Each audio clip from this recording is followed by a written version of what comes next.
Hi friends, welcome back to my channel. கதையோடு பயணிக்கலாம். இன்னைக்கு என்ன ஸ்டோரின்னு பார்ப்போமா? உப்புக்கு வந்த சோதனை. ஒரு கிராமம் ஒன்றில் சிறு ஆசிரமத்தில் பரமார்த்தர் எனும் ஒரு குரு இருந்தார். அவருக்கு 5 சீடர்கள் உள்ளனர். அவர்கள் யாவருமே முட்டாள்கள்.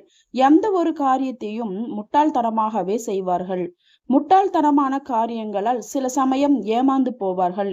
இப்படித்தான் ஒரு நாள் அனைவரும் தலையாத்திரை செல்வதற்காக ஆயுதம் செய்து கொண்டிருந்தனர். உணவை சமைத்து எடுத்து செல்ல எண்ணி பரமார்த்தர் குரு ஒரு சீடனை அழைத்தார். அவனிடம் சிறு பணமும் ஒரு துணிப்பையும் கொடுத்து, நீ சந்தைக்கு சென்று சமையலுக்கு தேவையான சுத்தமான உப்பு வாங்கி வா என்று அனுப்பினார். சீடனும் சரியென சொல்லலானார். வழியில் ஆற்றை கடந்து சந்தையை சென்றடைந்தான். அங்கு ஒரு கடைக்கு சென்ற சீடன், ஐயா, சுத்தமான உப்பு இருக்கிறதா என்றான்.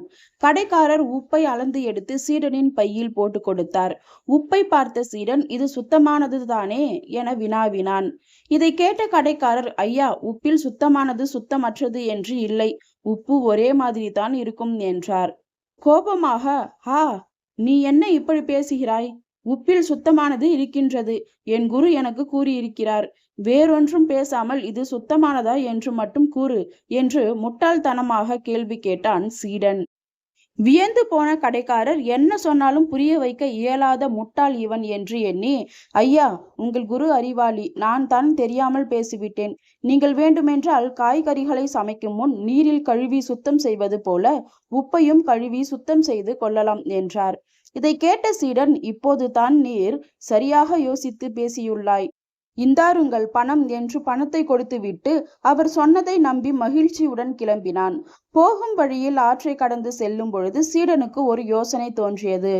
இந்த உப்பை அப்படியே எடுத்து சென்றால் குரு இது சுத்தமானதா என்று கேட்டு கோபமடைவார். அதைவிட இந்த ஆற்று நீரில் உப்பை அலசி சென்றால் உப்பு சுத்தமாகிவிடும். குருவுக்கும் இது சுத்தமானதுதான் என்று கூறலாம், அவரும் பாராட்டுவார் என்றவாறு உப்பை துணியுடன் நீரில் முக்கி எடுத்து தன் தோளில் போட்டு கொண்டு சென்றான். போகின்ற வழியில் உப்பு முழுவதுமாக நீரில் கரைந்தே போயிற்று. உப்பு கரைந்து போனதை அவன் உணரவில்லை. வீடு வந்தது. சீடன் வருவதை கண்ட குரு, வா வா, ஏன் தாமதம்? உப்பு வாங்கி வந்து விட்டாயா என்றவாறு உள்ளிருந்து அவசரமாக வந்தார். ஆம் குருவே, நீங்கள் கூறியது போல் சுத்தமான உப்பு வாங்கி வந்தேன் என்று துணிப்பையை கொடுத்தான் சீடன். அதை வாங்கி பார்த்த குரு, என்னடா பை காலியாக உள்ளது, எங்கேடா உப்பை காணோம் என்றார். இல்லை குருவே, உப்பு வாங்கும் பொழுது கடைக்காரனிடம் இது சுத்தமானதா என்று கேட்டபொழுது உப்பை நீரில் கழுவி சுத்தம் செய்யலாம் என்றான். நானும் வருகின்ற வழியில் ஆற்று நீரில் உப்பை அலசி எடுத்து வந்தேன், அவ்வளவுதான் என்றான்.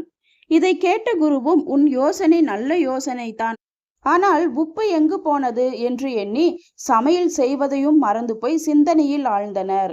பரமார்த்த குருவும் சீடர்களும், பார்த்தீர்களா, இவர்கள் எவ்வளவு பெரிய முட்டாளாக இருக்கிறார்கள் என்று. இதே போல சூப்பரான ஸ்டோரிஸ் கேட்கணுமா? அப்பயே என்னோட சேனலை சப்ஸ்கிரைப் பண்ணிக்கோங்க. அடுத்த ஸ்டோரியில சந்திக்கலாம். பாய்.